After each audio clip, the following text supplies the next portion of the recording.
Just got done meeting with a strategic planning team. They are part of an organization that has about 150 employees, and in the course of meeting with them, I think some of the work we've done has gotten a little too theoretical. I don't know that they're taking it as seriously as I would like. They're looking 10 years out, 5 years out, and it's not that important to them, and that I understand. But what's been interesting is we've begun to identify on their dashboard the top 6 or 7 metrics they have to pay attention to. Part of what we've realized that year to date, there are a couple areas of their business that they're absolutely excelling in, and I tell you, there's one area, absolute danger. This patient, this organization is starting to have some, it's starting to have a heart attack is what's occurring, and it's beginning to make what they're doing very, very real. Part of what's interesting is it's forcing them to have to ask questions of themselves and other people that typically only owners are asking.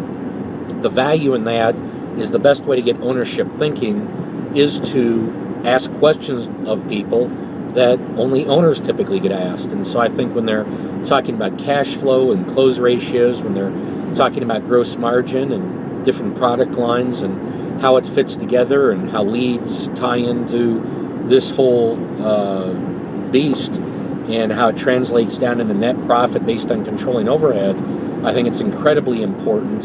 And as this occurs, it's forcing a need for the team to have to work together. It's also creating a different understanding of how everything in a business ties together.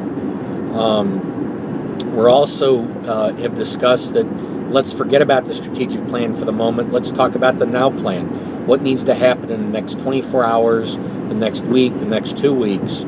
And while we're doing that, let's not use the owner. Let's not use Don Hadley and his organization. Let's figure out how we as a team can come up with an action plan. And if need be, we've got these other people and resources to check these ideas against. But we need to have movement. We need to work as a team. So it's been very exciting. It was a very dynamic meeting. And I think it's really beginning to change the perceptions of the strategic planning team, really the leadership team, because they're starting to understand how they've got to begin to affect the culture. And one way to do it is by paying attention to the numbers and then using these numbers to go investigate and test and change behavior. So very exciting.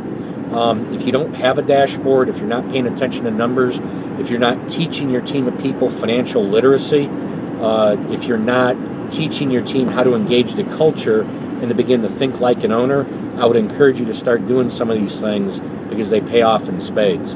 Thank you.